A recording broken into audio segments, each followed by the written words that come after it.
Pecado. Uma palavra que traz preocupações e arrepios para algumas pessoas. A outras trazem diferenças e as outras trazem pouca importância.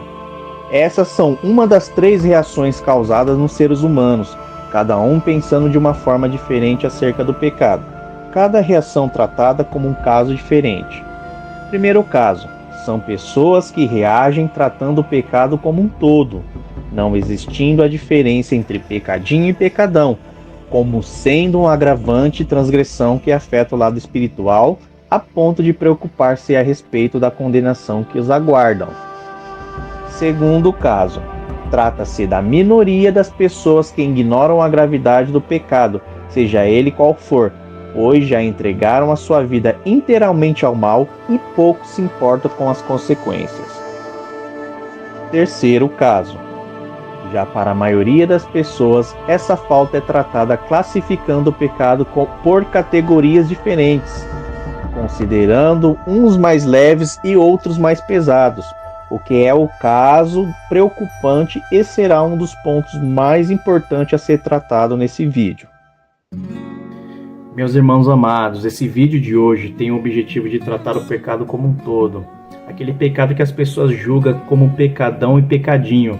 Ou seja, são pecados que as pessoas os separam por categorias, achando que os pecadões e os pecadinhos têm um potencial maior ofensivo e um potencial menor ofensivo, tratando-se de pecadinhos, a ponto de não parecerem nem pecados. Vamos mostrar também nesse vídeo, irmãos, que algumas pessoas, alguns irmãos cristãos, dão apelidos para esses tipos de pecados como errinhos e fraquezas, a ponto de as pessoas pensarem que esses pecados, eles não têm nenhum potencial ofensivo a Deus, e assim fica mais fácil de cometê-lo e não causar constrangimento.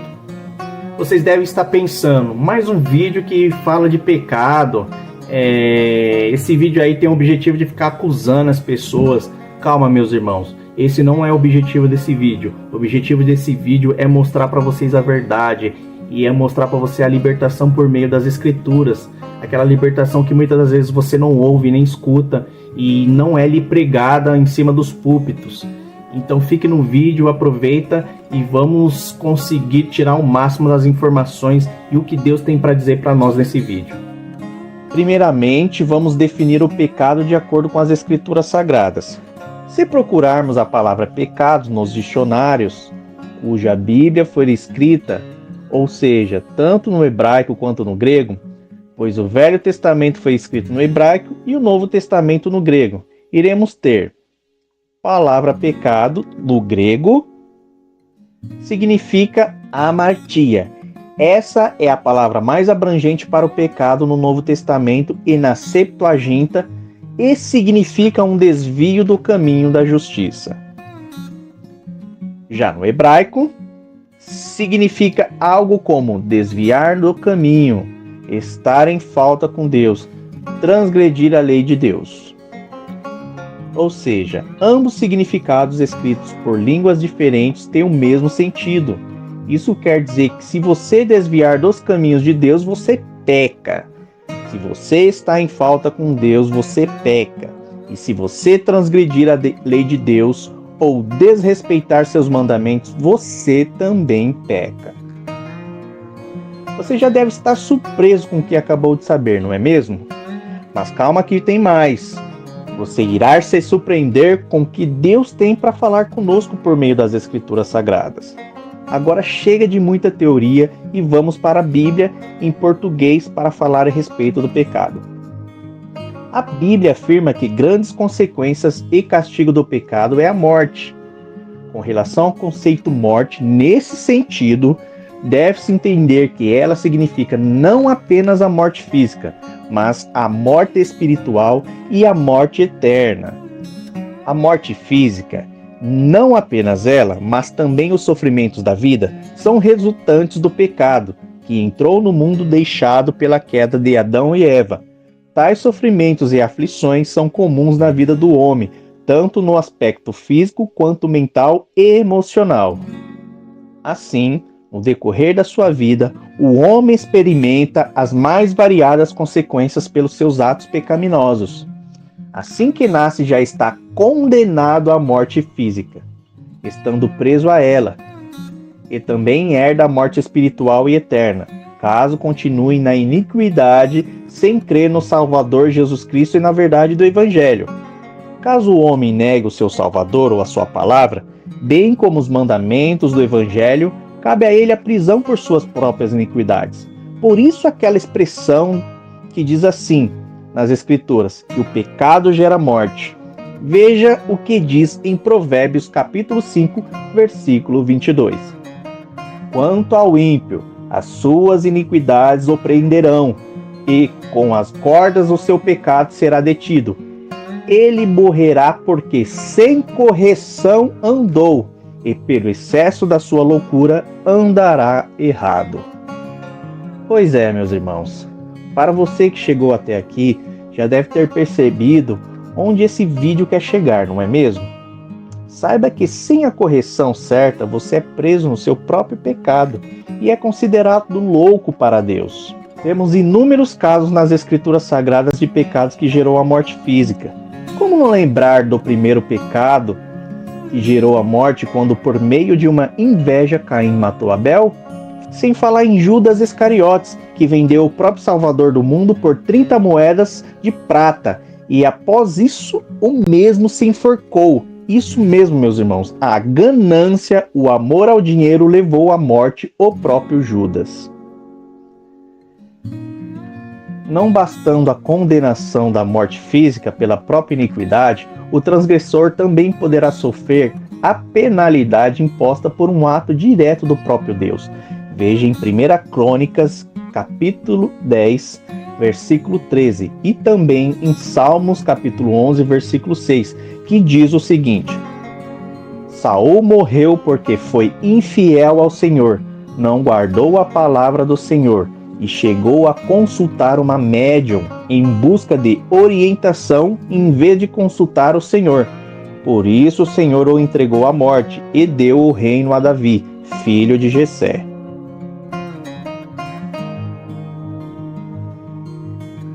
Você que está aí deve estar preocupado, dizendo: irmão Wellington, eu pequei. Será que eu vou morrer ou algo ruim vai me acontecer? Então, meu irmão, veja que Deus matou Saul e essa foi a punição para ele. Isso não significa que você também irá perder a sua vida de imediato. Veja que Saul desobedeceu uma ordem direta e por adorar outro Deus, essa foi a consequência de seu pecado. Mas Jesus veio para trazer o perdão. E só basta você se arrepender e crer do seu puro e sincero coração que foi perdoado e não voltar para a prática desse pecado novamente. Veja que eu disse que no final da vida do homem ocorre também a separação do corpo da alma, ou seja, a morte física propriamente dita.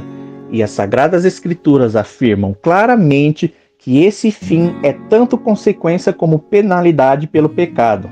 Gênesis capítulo 3, versículo 19, Romanos capítulo 5, Coríntios capítulo 15.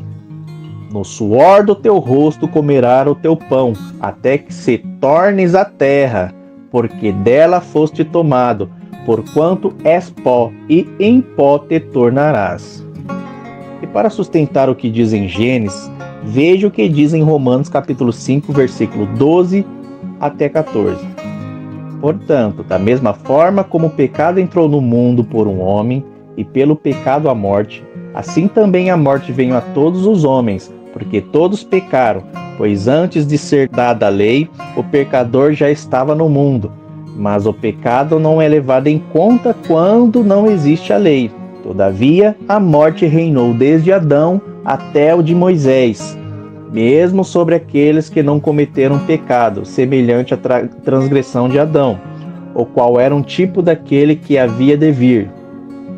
Meus irmãos, o que Deus decretou já está feito. Não tem como ele voltar atrás. O homem irá morrer de qualquer jeito. Ele retornará ao pó de qualquer jeito. Do pó o homem veio, e do pó o homem retornará, querendo o homem ou não. Meus irmãos, veja que Deus é tão misericordioso. No caso de um pecado de um homem só, no caso o Adão, abundou-se esse pecado para todo mundo. O pecado abundou-se na terra, trazendo a destruição para todos. E pela morte de só um homem justo, também abundou a graça para todos nós, meus irmãos, que é o nosso Senhor Jesus Cristo, levando para si o peso das nossas transgressões na cruz do Calvário. Já a morte espiritual basicamente significa a separação de Deus. Veja o que diz em Ezequiel capítulo 18, versículo 4. Eis que todas as almas são minhas, como é a alma do Pai, assim também a alma do Filho é minha. A alma que pecar, essa morrerá. Pasme, meus irmãos, é com esse texto que eu quero que vocês se atentem. É com esse texto e versículo isolado que o diabo usa e usou muitos para levar você para o inferno. Que? Como assim, irmão Wellington? O diabo, o capiroto, usa textos isolados da Bíblia, versículos isolados para mandar a gente para o inferno? Isso mesmo, meu irmão. Mas calma aí. Senta aí, pegue a sua Bíblia, que eu vou falar com você por meio das Escrituras e mostrar para você como o inimigo trabalha com versículos isolados para te desvirtuar e te tirar do caminho da graça e do conhecimento da palavra da verdade. Lembra que eu falei lá no começo do vídeo que as pessoas reagem com 3 casos diferentes quando se trata de pecado e que o terceiro caso, em sua maioria, refere-se às pessoas que julgam pecado como sendo pecados de categoria, sendo uns de potencial menor inofensivo e outros de potencial maior ofensivo? Pois é, meus irmãos, a maioria dessas pessoas pensam assim, com base nesses textos isolados e sem ler e examinar todos os contextos do capítulo inteiro, de Ezequiel capítulo 18. Veja que o próprio texto traz uma reflexão do profeta, que diz que o Senhor não tem por parcialidade em punir os pecadores, sendo eles responsáveis por suas ações, e que pai não salva filho, assim como o filho não salva o pai. Ou seja, o que Deus está dizendo é que cada alma será responsável por si, e que o Senhor é imparcial pelo seu atributo, o que classifica como inteiramente justo. O Senhor é justo para fazer com que todos colham o que plantar. Mas então, minha alma morrerá assim que meu pecado for consumado? E a resposta é sim. Mas como assim, irmão Wellington?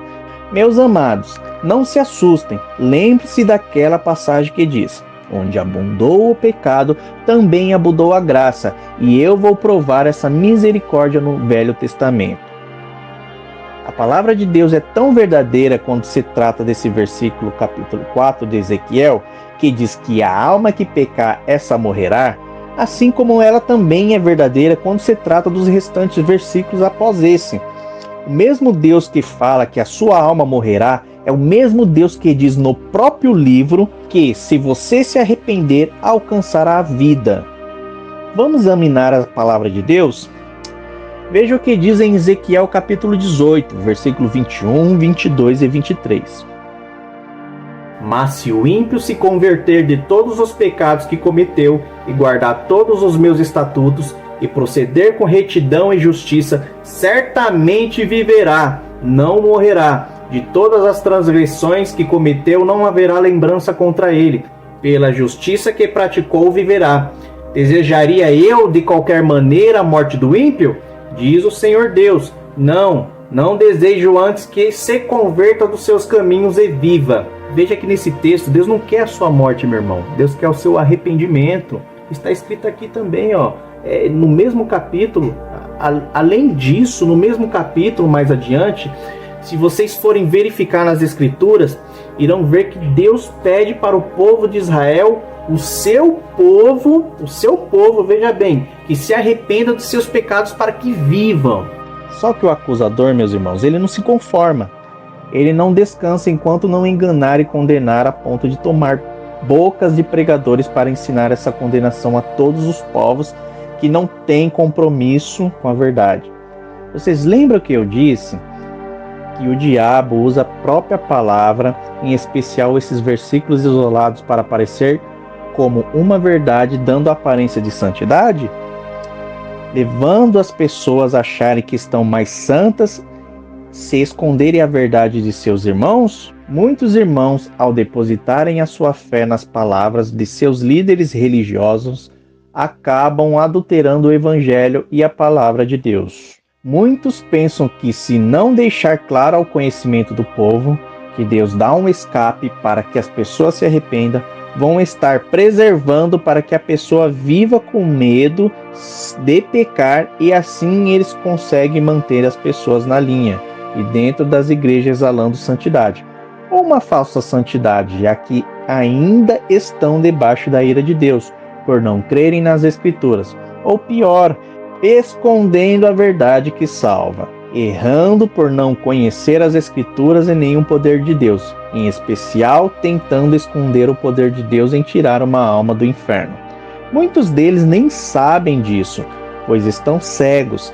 Já outros sabem, mas seu orgulho é mais forte que a verdade da palavra. Vejam isso. Dá uma olhada só no que eu vou colocar aqui nesse vídeo.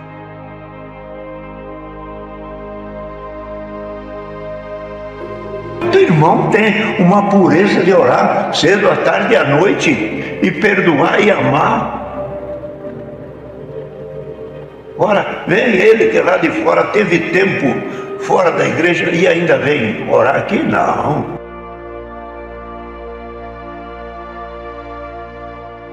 Não estamos aqui só por religião. Congregação não é religião, é a graça de Deus. Congregação não é religião, é a graça de Deus.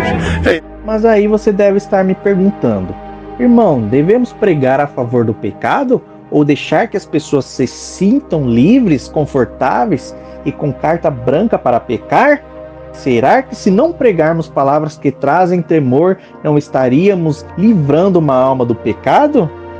Não, meus irmãos, jamais vocês devem pensar assim, pois eu não falo assim para afrontá-los, nem muito menos aprovo a prática do pecado, mas a verdade tem que ser dita. Vou provar para vocês como o adversário pode usar a palavra para deixarem as pessoas no engano, e como é arriscado para uma alma que está sujeita ao pecado pensar que não terá mais perdão, assim que por uma fraqueza humana cair por conta do pecado. Irmãos, perdi as contas de quantas pessoas já foram para o mundo, porque passaram pelo jugo de homens orgulhosos, irreconciliáveis, amantes mais das suas crenças, doutrinas do que a verdade da palavra, bem como perdi as contas de inúmeras pessoas que foram jogadas para fora da comunhão da igreja, por falta de amor, deixando o diabo colocar em suas mentes crenças distorcidas. Veja como o diabo pode usar a palavra para enganar. Recorremos então ao que está escrito no Evangelho de Jesus Cristo, no livro de Mateus capítulo 4, versículo 5. Então o diabo levou Jesus à cidade santa, colocou-o sobre o pináculo do templo e disse: Se você é filho de Deus, jogue-se daqui, porque está escrito: aos seus anjos ele dará ordens ao seu respeito, e eles o sustentarão nas suas mãos, para que você não tropece em alguma pedra. E Jesus respondeu: também está escrito: não ponha à prova o Senhor seu Deus. O diabo ainda levou Jesus a um monte muito alto, mostrou-lhe todos os reinos do mundo, e agora deles disse: tudo isso te darei, se prostrado você adorar. Então Jesus ordenou: vá embora, Satanás, porque está escrito: adore o Senhor seu Deus e preste culto somente a ele. O inimigo faz isso, ele usa versículos isolados para fazer com que nós caímos no engano, para fazer com que nós caímos fora da palavra de Deus. Mas nós devemos observar todas as escrituras, não somente pontos isolados dela. Veja que o diabo também disse: olha, se você levantar a mão e me adorar e prostrar diante de mim, te darei tudo isso. Às vezes nós vemos nas igrejas pessoas dizendo, pregadores dizendo: levanta a tua mão, se você fazer isso, o Senhor vai te dar isso, o Senhor... Eu te digo, que Senhor é esse? Não foi Deus que prometeu isso se você adorar Ele, e sim o diabo. Então, cuidado com promessas. O pior de tudo é que você se deixa ser usado por ele. Esse erro só acontece porque você não conhece as Escrituras. Deixar de falar toda a verdade das Escrituras em cima dos púlpitos é como levar ao erro todos os nossos irmãos espectadores, pois está escrito: errai por não conhecer as Escrituras nem o poder de Deus. Saiba que esconder a verdade da palavra de libertação para alguém, você estará negando um bem para aquela pessoa, negando a essa alma o direito do arrependimento, jogando essa pessoa para o buraco e de fato estará indo junto com ela. Pois o cego guiando o cego, ambos cairão no buraco. E saiba que se fizerem tropeçar o teu irmão ao negar a misericórdia, comete então o pecado da omissão, porque assim está escrito. Tiago capítulo 4, versículo 17. Portanto, pensem nisso. Quem sabe o que deve fazer o bem e não o faz, comete pecado. Tá vendo aí, meus irmãos? Não sou eu que estou dizendo, é a própria palavra de Deus. Então, meus irmãos, não deixamos de fazer o bem. Amém? Veja também o que está escrito em Gênesis capítulo 4, versículo 7. Se você fizer o bem, não será aceito? Mas se não o fizer, saiba que o pecado ameaça a porta. Ele deseja conquistá-lo, mas você deve dominá-lo. Tá vendo como somos capazes de pecar só porque ficamos quietinhos no nosso canto? Muitas pessoas ficam só observando a queda da outra, lá na arquibancada ou de camarote esperando o seu irmão cair. Se nós não depositarmos nossa fé nas Escrituras Sagradas, somos tão perdidos quanto a pessoa julgada como pecadora. E logo por não crermos, o dom de Deus, que é a fé por meio da graça, não é depositado, então passamos a ser ainda escravos do pecado, contudo ainda debaixo da ira de Deus. Eu quero te agradecer a você que chegou até aqui e quero pedir que você compartilhe esse vídeo para alguém que precise. Não veja esse vídeo sozinho, mande para alguém que precise, alguém que está precisando saber acerca do pecado, aquele que você acha que precisa de uma palavra. Compartilhe com ele também, meus irmãos. Se você acha que esse vídeo e essas palavras vão ajudar pessoas a saírem do engano e mudar a vida de outras pessoas, então compartilhe, curte e comente. Faça com que as pessoas também venham chegar até esse conhecimento, chegar até essa maturidade espiritual, para que essas pessoas também venham ser libertas da religiosidade. Então curta, comente e se inscreva no canal, amém? Eu quero agradecer a todos que chegaram até aqui. Fiquem com Deus, meus irmãos.